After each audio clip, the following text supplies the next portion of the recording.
प्रधान नहीं है। ठाकुर जी की बाल लीला, ठाकुर जी की भाव लीला, जो इसी में ही रमे रहते हैं। हमारे हितरवंश महाप्रभु कहते हैं,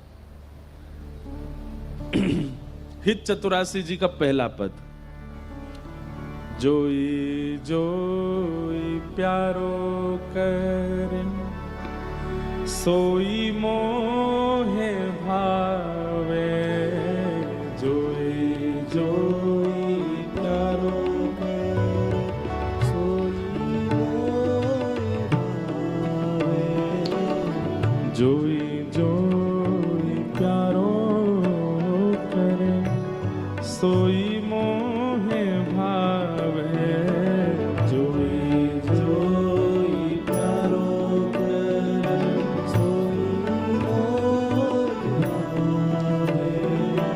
देखो कैसा समर्पण, बोले मुझे तो वही भाता है जो मेरा प्यारो करता है,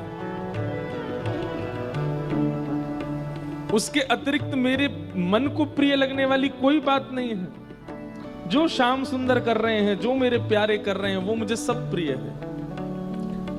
भावे मोहे जोई सोई सोई कर प्यारे, भावे मोहे जोई सोई कर। अब ऐसे भाव वालों के लिए हैं श्री किशोरी जी।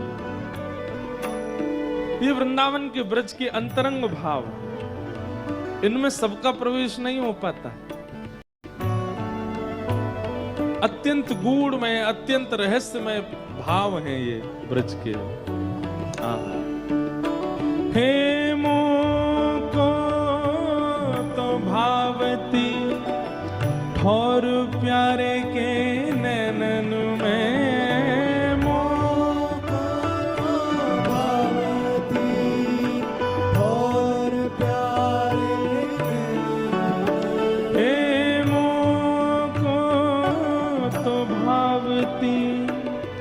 और प्यारे के नैनन में, मोको तो भावती और प्यारे के नैनन। हाँ प्यारो भयो चाहे मेरे नैनन को तारे, प्यारो भयो चाहे मेरे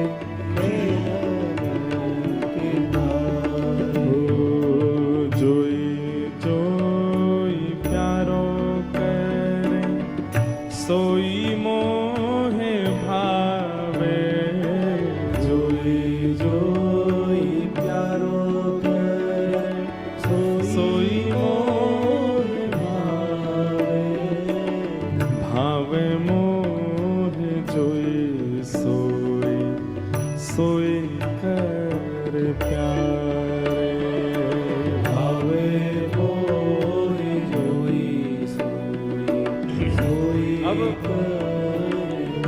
ब्रज का भाव कैसा है? श्यामा श्याम दोनों सघन वन में विहार कर रहे हैं, और विहार करते करते किशोरी जी की चूनर एक वृक्ष के कांटे में इरज गई है, अटक गई है, फंस गई है। और जैसे ही किशोरी जी की चूनर फंसी है, उस चुनरी को सुलझाने के लिए श्याम सुंदर गए हैं। लेकिन जैसे ही श्याम सुंदर वहां गए हैं, श्याम सुंदर की काली कमली भी वही में इरज गई है। किशोरी जी भी इरज गई, ठाकुर जी की कमरी भी इरज गई। अब दोनों एक ही वृक्ष के पास खड़े हैं। सब सखियां दूर से निहार रही हैं, और दूर से निहार करके कई सखी कह रही, अरे ये दोनों श्याम सुंदर और किशोरी जी की देखो चुनरी और कमरी फंस गई है, चलो जाके याकू सुलझाए दो।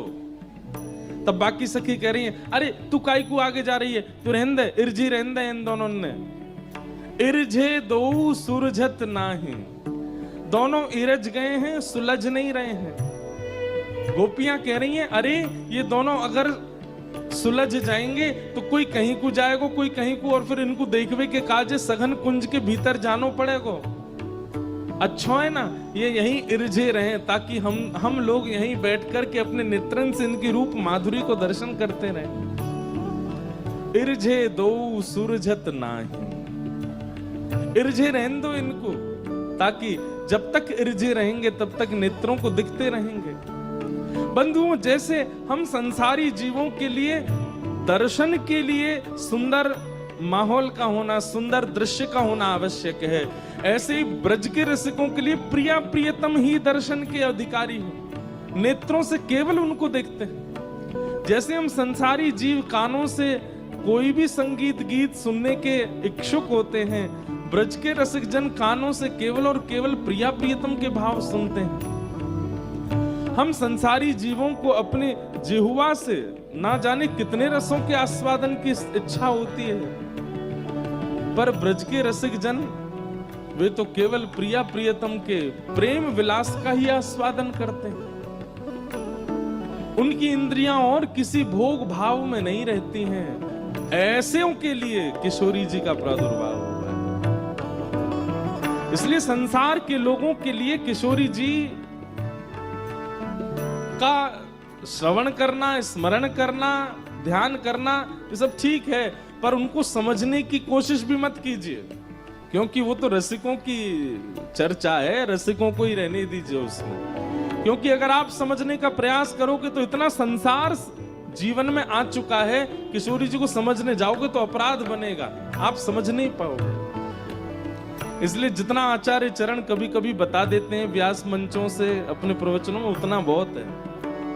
जोई जोई प्यारो कर सोई मोहे भावे, जोई जोई प्यारो कर सोई मोहे भावे। हे जय श्री हित हरिवंश हंस हंसिनी सावल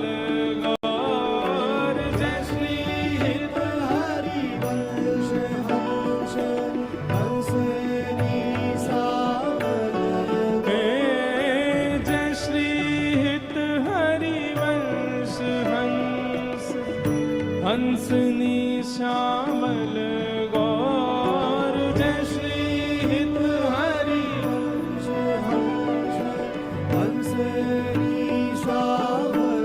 अब देखो हित हरिवंश महाप्रभु क्या कह रहे हैं, बोले जय श्री हित हरिवंश हंस हंसनी श्यामल गौर। हंस गोरे ही होते हैं, लेकिन यहां पर दोनों प्रिया प्रियतम को हंस की उपमा दे रहे हैं। अब श्याम सुंदर यदि हंस हैं तो वो तो सांवले सांवले हंस हैं। और ये दोनों हंस हंसनी जब प्रेम सरोवर में विहार कर रहे हैं, तो हितवंश महाप्रभु कह रहे हैं कि भैया नेत्रों से देख करके बताओ, इस सरोवर की उपमा को कौन बढ़ा रहा है, गौर हंस या श्याम हंस? क्योंकि जलाशय का वर्ण भी श्याम है, और उसमें जब श्याम हंस आ गए हैं तो कहीं ना कहीं श्याम हंस तो दिख ही नहीं रहे हैं। गौर हंस श्री किशोरी जी का ही दर्शन हो रहा है। अरे बताओ तो, इस सरोवर की तरंगों को सुंदर कौन बना रहा है, गौर हंस या श्याम हंस? हे जय श्री हित हरिवंश हंस हंसनी श्यामल गौर, जय श्री हित हरिवंश हंस हंसनी श्यामल गौर। कौन कहे कहो कौन करे जल तरंग न्यारे, कहो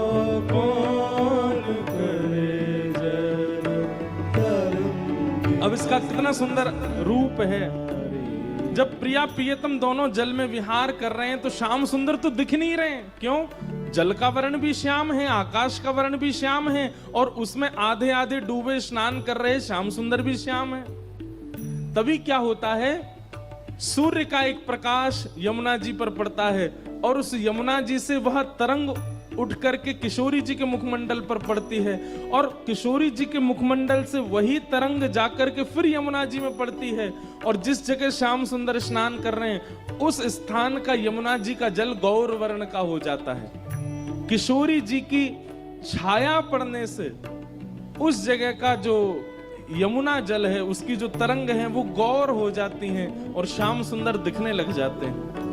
किशोरी जी श्याम वर्ण के यमुना जल में विहार करती हैं और किशोरी जी के प्रतिबिंब से यमुना जी का जल गौर हो जाता है और उसमें श्याम सुंदर विहार करते हैं। तब दूर बैठी सब रसिक और सखियां श्याम सुंदर का दर्शन करके कहते हैं, जय श्री हित हरि वंश हंस हंसनी श्यामल गौर। जय श्री हित हरि वंश हंस हंसनी श्यामल गौर। कहो कौन करे जल तरंग निन्यारे। कहो कौन करे जल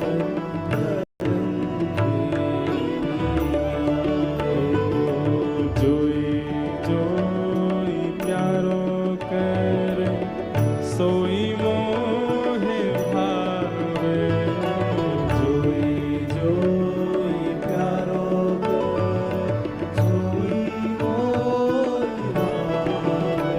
आम भावे मोहे जोई सोई सोई कर प्यारे। भावे मोहे जोई सोई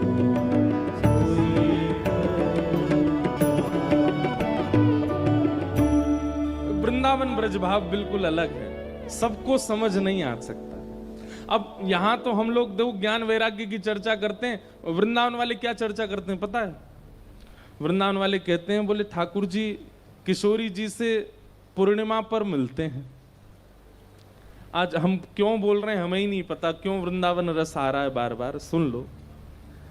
अब वृंदावन के रसिकों की क्या उनकी सोच क्या है? ग्रंथों को पढ़े हुए हैं, बहुत ज्ञानी हैं, व्याकरण शास्त्र आता है, लेकिन उनके चिंतन में क्या चल रहा है? चिंतन में यह चलता है ठाकुर जी और किशोरी जी रोज मिलते हैं जी, रोज मिलते हैं, तो पूर्णिमा पर मिलते होंगे तो ठाकुर जी दिखते होंगे, लेकिन पूर्णिमा के बाद जैसे ही चंद्रमा घटने लग जाता होगा किशोरी जी को ठाकुर जी दिखते कैसे होंगे? और अमावस्या पर तो क्या ही करना पड़ता होगा किशोरी जी को। अमावस्या पे ठाकुर जी तो मिलते हैं अमावस्या को भी, अब अमावस्या को तो ठाकुर